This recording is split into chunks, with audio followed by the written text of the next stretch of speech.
thank you, Laura. It's always great to see a raving Showpad fan on stage. So I was very keen on hearing you speak today. Thanks for having me. My eyes might be a little bit small. That's because I recently, 6 months ago, became the father of twins. So this is actually a pretty relaxing activity for me. So I thank you very much for indulging me here today.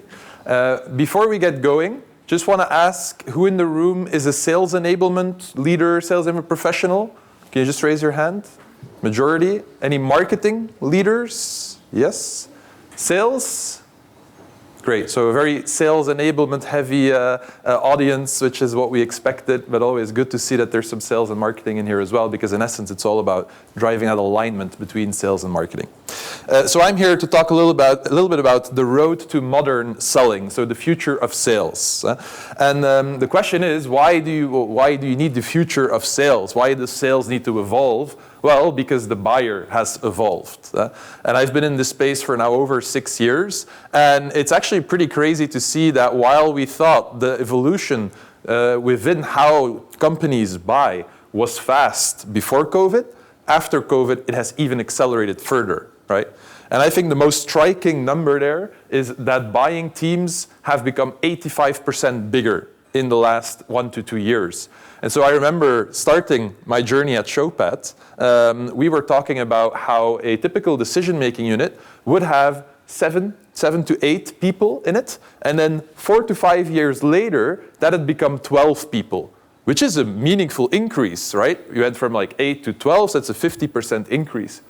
Most recent statistics after COVID are that over 20 people are involved in purchase decisions in the average B2B buying cycle, right?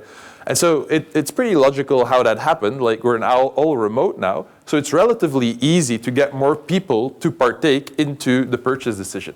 And so this complexity has just accelerated and exploded. Further, our buyers have really, really high expectations of the sellers that engage with them. 57% say that the sales reps they talk to lack the knowledge that they feel is needed in order to add value in the sales cycle. 44% of millennials say that they'd prefer not to engage with a seller. And so what we see is that almost 60 to 70% of the buying journey is already completed before the first interaction with your sales team. People say, like, when they hear that stat, then why is sales still important, right? Like, if only 30% of the sales cycle is they can influence, I would actually argue that it makes sales more important, right? Because that 60, 70%, your company needs to invest a ton upfront in order to make that journey as good and as impactful as possible. So that means that the return on investment of the last 30% is actually massive. Because you've done all of this investment in this first 70%, getting your buyer to that point, and then you have this black box, which is the face-to-face interaction. You don't really know what happens, right? So it is really important that we think about that last 30%, the last mile in a way. On top of the buyers becoming more demanding, the journey, the process is transforming. And I think many of you, and me included, by the way, my brain can only digest a linear buying journey, right? Like that's how I think about the buying journey of our customers. That's how you conceptualize it, that's how you make it digestible. But the reality is that this is what your buying journey looks like. Your buying journey is no longer linear. You go back and forth, you go up and down, new people get added. You might have some people that are ready for purchase, but then they find out they need some new people that need to be involved in the buying journey, and so now you're back in awareness. And what's interesting, that all these boxes with little colors, these are all the different channels that your buyer and your seller are using to engage with each other and to talk to each other, or that your buyer is using to find information on your company. And so this is a very complex and iterative process. And so to be successful, the sales teams of today really need to elevate the human part of that buying journey. As I mentioned, that last 30% has become so important. So how do we elevate that last 30%? How do we make it even better than what it is today? Well, I think the key to it is really delivering differentiated value across the buying journey. You have all these different touch points. How do you think about making each and every single one of those touch points an experience, a touch point that really adds value to the buyer as they go through their cycle? A first step there is tailoring the value based on the needs of the buyer. Sounds logical, but how many of your sellers go into 10 different meetings using 10 times the same deck? Really, like sit in on 10 of your customer meetings that your sellers are having with their customers, and likely they're using the same presentation 10 times again, although it's a very different conversation that they likely have to have. And so the question becomes, how do we make the content that they use hyper-relevant so that it resonates with the buyer and with their needs? And that's where technology can help, right? Technology can help us put content into context so that your seller is not just defaulting to one PowerPoint, but they actually have a guided journey that they can go through together with their buyer to come to the right piece of content, to come to the right conversation for them to have at that time with that specific buyer.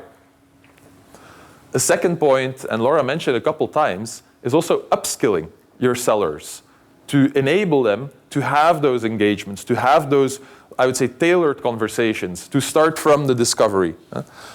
If you look at Forrester, well, actually Serious Decisions in the past was acquired by Forrester.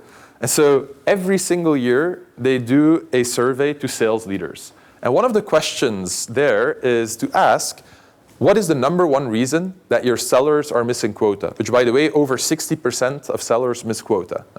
So the number one reason, they say, is the inability to articulate unique value in the specific context of the customer, right?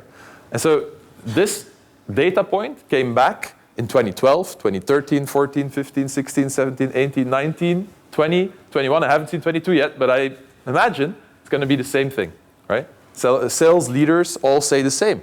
Their sellers are lacking this ability to articulate unique value. The second thing that we can do to help facilitate this complex buying journey is for our sellers to stay relevant in between the human touch points. How often does it happen that you have a great meeting and you're like, wow, this meeting was fantastic. Like we're gonna see quite some momentum in this deal from this stage on. To then find out that when you come back into the office, you're not really getting a response to your emails. There's not really a next step defined. There's not really that next engagement because the buyer has maybe gone back and is doing some more research, right? And so the question is, how do we help our sellers to stay relevant in between those touch points? Well, a really, really important aspect that's been coming up now in recent years is digital deal rooms. These are deal rooms where, or these are online microsites where your seller can help keep the conversation alive and can help feed not only the buyer, the person they're selling to, but also invite new stakeholders. Let's say you're selling to a VP of marketing, but that VP of marketing now all of a sudden, because you post relevant content in that deal room, also involves the director of product marketing, someone you hadn't identified yet as a stakeholder, right? And this can all happen asynchronously because your buyer, even though they're not interacting with your sales team, they're still ongoing with their evaluation internally, and they're having all these touch points. And so digital deal rooms help us to bring those together, help us to stay connected throughout the sales cycle. And then other ways are to make sure that our sellers can have more and better asynchronous engagement. This is an example of video. Pretty simple feature, right? The Showpad platform is all about content and is a very robust platform. But then we just added video, which was very simple to do. Took us 2 months to launch our video platform, our video product. But now you can leverage every single feature in our platform with video. So you can give presentations, you can walk through the experience in the platform, recording it, then sending it through a digital deal room, for example, right? And that's how all of those pieces then start coming together. But this is a way to really elevate the conversation even when you're not in the room with the customer at the same time. A last thing that's really important as this buying journey becomes more complex is to become a trusted advisor and partner, more than just a seller, right? You really want to be perceived as someone that is helping the customer navigate this incredible maze that they have to go through as well with their organization. Important there is using engagement analytics. Really understanding, like, what is my buyer really interested in? When I send them, let's say, a corporate deck with our 3 product categories in there, what's the product category that they really look at? What's the product category they're really investigating? And then following up with content and following up with messages on that specific piece of information so that it becomes more tailored to what your buyer is looking for. Understanding what content works and what doesn't. A great example that we had with one of our customers was they started using Showpad and they had 5,000 pieces of content. And so this customer said, well, I know only 20% of this, so 1,000 pieces, are actually actively being used, but I don't know what 20%, right? He didn't know which of the 5,000 pieces was actually being used. So now through Showpad, he actually figured out, okay, this is what's being used, this is what's impactful, let's hone down on those. And then within those, they saw that video was the collateral that had the biggest impact on the customer journey. So then they went and doubled down on video and invested more resources in better videos for their sales teams. It's just an example of how insights help you make your sales journey much more relevant. Relevant information in the right context also really drives the ease of purchase. When a customer perceives that they're getting the right information from your seller, that really improves their ability or their tendency to buy from you. Not just because it's the right piece of content, but because they feel like you understand them. And I think that's so important here, right? The sales journey is not just about giving them the right information they need at the right time in order to make a decision. It's also about positioning yourself as a strategic advisor that really understands the business of your customer. So in summary, it's time to stop selling at buyers. It's time for us to really engage with our buyers, understand our buyers, and be more of an advisor, rather than going in every single time doing the same pitch. Now, how can enablement teams help? Supported by the right tools and processes. And I actually think it was great for Laura to be here because she was emphasizing the process. And by the way, at Showpad, we say as well, like 80% of your success as an enablement leader is the process, right? Is the transformation that you go through. And your technology is what helps support that, right? But one can't live without the other. The reality of a sales team is the following. And I've seen this in every single sales team I've managed, but also sales teams of our customers. You always have 20% of the team that does like 60% of the number. Then there's 60% that does like 30% of the number, and there's 20% that contributes 10%. Like you always have this discrepancy, and your top performers, they seem to have this magical je ne sais quoi, this magical fairy dust that makes them successful beyond what anyone could expect. And so the question is, what do they do differently, right? How are they engaging with the customer in a different way? And so how can we then scale that winning behavior across teams? We mentioned during the previous session, like getting time from sellers is really hard. The question was asked, how do you get time from sellers for them to sit in training? Maybe we should ask a different question. How do we get this knowledge to sellers and have them sit in on trainings as little as possible, right? How do we get this knowledge ingrained in our sellers through their day-to-day work? How do we make sure that what they do every day is actually reinforcing the right behavior? And that's what we're trying to show here with this graph. The idea is that we try and understand what these top performers are doing differently, and then actually hard code that in how our sellers go to market. And just to illustrate what that could mean, I want to show an example of Atlas Copco, who's a long-time Showpad customer. And so they used our platform to really understand the behavior of their top performers and scale then the differentiating moves across the team. Obviously, you use your data in your enablement system, but also your CRM data, so you need to make sure that you can bring all of that together. What was the problem? The problem was that they had a new generator, and I'm not going to try and explain what this generator does. I definitely can't. But so the Atlas Copco N2 generator. The unique selling proposition of that generator is that it has a low operating cost due to high energy efficiency. However, between brackets, it's a high purchase cost. Like the out-of-pocket at the start is really high, but you win it back in the total cost of ownership. Total cost of ownership, not the easiest thing to explain, right? If you just think about like using an electric car versus a classic combustion car, that's already a struggle for society to understand the differences there. Leasing companies are trying to explain total cost of ownership in order to plea in favor of electric vehicles. Well, then think about what that looks like for a generator, an N2 generator, right? That's a very difficult thing to go and explain. And so what Atlas Copco actually saw is that their top performers, they were able to really articulate energy efficiency, the impact of energy efficiency, in just 2 minutes. They got the messaging down to the T. They understood it really well, and so that's what they were driving. They were really talking about this energy efficiency question. Then the mid-performers, they had difficulty in articulating that under pressure, right? There's one thing pitching it to your manager in a safe environment. It's a different thing doing it in a live customer setting. And then the low performers just weren't able to articulate how energy efficiency was impacting the ROI. What they did is they introduced a new content format that actually guided the seller through the journey. So now the sales rep could sit down next to their buyer, right? What I often like to say is that your sales enablement technology, if implemented the right way, can turn your conversation from a conversation where you're sitting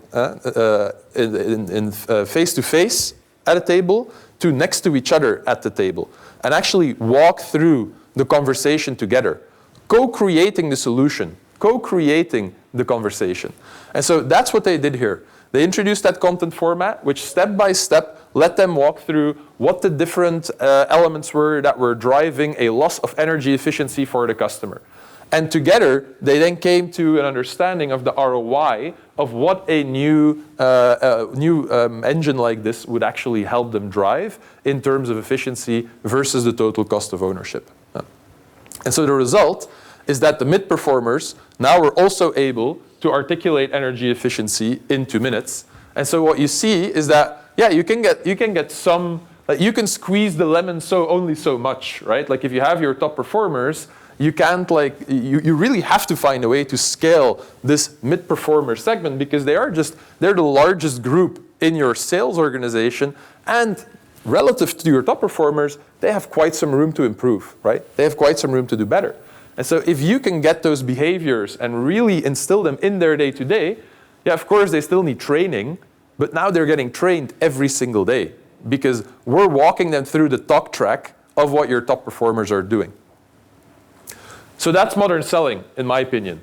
Like it starts from the data, really understanding what's working, what's not working, then finding ways to get those behaviors of what's working and what's really driving your top performers and distilling that into best practices that then your sales team can actually adopt while they're doing their job. Because I've been in sales. I actually started my career at Procter & Gamble selling laundry detergents and diapers. So I went to selling software, which actually isn't that very different. You might be surprised, but it's not. But so I just wanted to go out there, right? And I wanted to go sell because I wanted to hit my targets and I wanted to spend as much time with my customers. And that's not because I was ignorant and I didn't think training was important. It's just because, yeah, that's what you want to try and do. That's what you know is going to drive results, and you have confidence in your ability to do it. So if we can actually support the seller and make them learn while they're doing that, then I think they're going to really value, and they're going to really be, they're going to really find your enablement efforts to help them reach their objectives. And then I think they're also going to be very open for the training that you offer, because you've shown that not only are we good at offering trainings in a conference room, but we're also able to make their lives easier day to day in the field. So that's the end of my chat. We're in the main room if you wanna meet us, if you wanna talk to Chopin. We've been around for over 10 years, over 1,000 customers, 98% customer satisfaction. I'm always very happy with that one. I'm still trying to find the 2% who said no, but I haven't found them yet. Just kidding. We're very proud of the customer engagement and feedback that we've gotten up till now, and continue to drive that. So feel free to come and meet us in the lobby next door, and learn a little bit about the positive business impact that we can help you achieve through the technology, but obviously as well the process, as we heard, really important. So I think that leaves us a couple minutes for questions.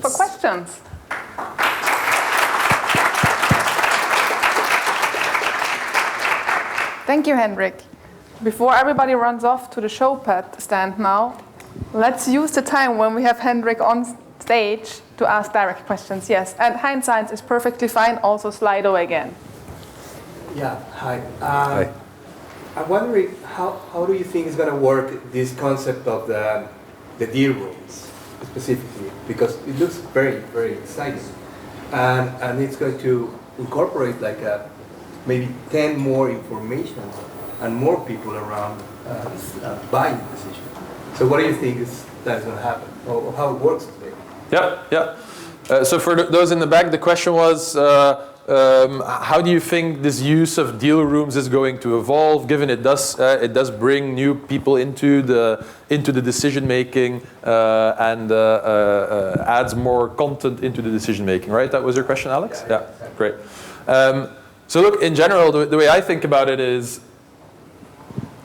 the deal room helps you identify the stakeholders that are in the buying decision that you didn't know were there.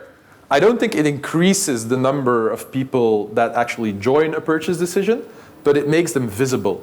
You now understand who's in there, right? And so that, I think, is the future here of deal rooms, is that the line between the selling organization and the buying organization kind of fades, and you become a buying team, or you become a team that evaluates a solution together, in essence.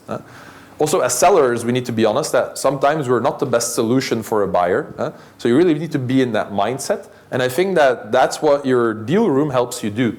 It creates a virtual team between the sales organization and the buyer organization and lets them work together. To give you an example, if let's say at Chopin, one of my account executives opens a deal room, and they get a really complex question from an engineer on the other side, who's part of the decision-making unit, well, they can actually bring one of our solution engineers in, and that solution engineer can now interact directly with the buyer. And so I don't know if you've ever seen this visual where there are two pyramids, and the tops of the pyramids meet, right? And at the top of the pyramid, you have the purchaser, and you have the account executive or the salesperson. And so the idea behind that was, these are the two people that are meeting, and they coordinate then, and they get the input that they need from their respective organizations, and then bring it to that one-on-one conversation. Well, I actually think those pyramids are inverting. Because in the essence of speed, and in the essence of also the quality of decision making, the buying organization, they want to speak directly to the people that know the answer to their questions in the company that they're buying from, right? And so that pyramid is kind of inversed now. And so those different stakeholders are talking directly to each other. And the deal room helps facilitate that, but also helps you keep track. And I think for the seller who's trying to coordinate all those interactions, that deal room becomes a fantastic way for them to monitor what's going on. Okay. Yes. To start with, Hendrik, a great presentation. Thank you. I really love the concept of the deal room, the digital deal room. I see the value of that. In the example of Atlas Copco's, you shared something about measuring success of top performers. I was just wondering, how do you measure that in Showpad? Or do you need integrations with Salesforce, for example, to get those numbers? Yeah. We're very big believers in this idea that we're not a platform on an island. So we have what we call soft edges. We integrate with everything in your tech stack that's required for you to deliver the best possible experience for your sellers. And so CRM, we're not trying to duplicate the data in your CRM. We use that data and then augment it with the buying engagements. For example, one thing that we're able to show you is in all of your opportunities that have led to a large deal, here's the content that's been instrumental, right? And so that then, like what we learned, for example, ourselves, is that some of the account executives who've been around for a while at Showpad, there's a couple of slides that they use every single time because they're so visual. And I've been in these meetings myself, and I see that when we use those slides, you just see people look at each other and like, yeah, that's our problem. They get it. This is exactly, like, we're talking to exactly the right people here. You can only do that, obviously, tying that content insight to results if you link it to your CRM. So yes, it engages and it interacts with CRM, but the integration is seamless. Okay. Thank you. I think we have time for one more final question, if there is one more. Yes. Okay. All right, thank you very much for the presentation. Yeah, you mentioned for also your example of Atlas, you mentioned you have your top performers, mid performers, and low performers. You support them with, let's say, return on investment calculator or total cost of ownership. So for that one, so it's a simple way of getting the conversation more standardized, right? Because you had some questions. But then you also mentioned you don't want to have the same conversation with all your different customers. Where if you start to standardize with an ROI tool, which I think is already there for 50 years probably, so that is probably not that new, but then you're going to turn every conversation into the same direction because you're going to talk about the saving of energy purely, where possibly you just need to skill up the skill of listening of what the real problem is on the other hand, right? Mm-hmm. So how do you combine those different elements of upscaling the skills of your process? Yeah, good question. So I obviously zoomed in here on one part of the program of what Atlas Copco implemented. There's obviously like multiple angles that you need to take when you try and solve a problem like that, which in their case, what was the problem? Their sellers didn't know what questions to ask in order to uncover this problem of energy efficiency. Does that mean that they need to go into every conversation and immediately open that calculator? No. Actually, what I didn't show you, but is before they go into that calculator, they have what we call a mapper, which is like a visual representation of the shop floor of their customer. Well, not the shop floor, but the factory floor of their customer. And so they start from that map. And in that map, they say, well, look, if this represents your reality, your day-to-day reality, what are the areas that you're struggling with the most today, right? Okay, based on that, well, we see that you have an issue with, let's say, energy. I don't know the technicalities of this, but let's say they answer something that tells the rep, okay, I need to talk to them about this specific solution that we have. Great, now the ROI calculator, I do think the value of the ROI calculator is it helps the rep ask the right questions and identify what the real problem is that the customer is facing with. And then, and I agree, calculators have been around for a while, but the difference here is that you build a calculator on top of your sales enablement platform, and that brings a couple of really distinct benefits. The key benefit is that underlying to that calculator, you have all of your sales collateral. You have all of the content you need, and so you can actually surface the right piece of content based on the outcome of the calculator. So if the calculator says, well, I'm really going far in the weeds here on this turbine, but if the calculator says, like, you have a key issue because let's say the isolation of your factory floor is insufficient, you're going to get different content than when it is because you're not using it in the right way. And then it guides the seller again to very different conversations. Versus when I walk in with my pitch is one-directional, right? My slides are one-directional. This is multi-directional, and that's the value, I think. Okay. Wonderful. Thank you very much. Thank you.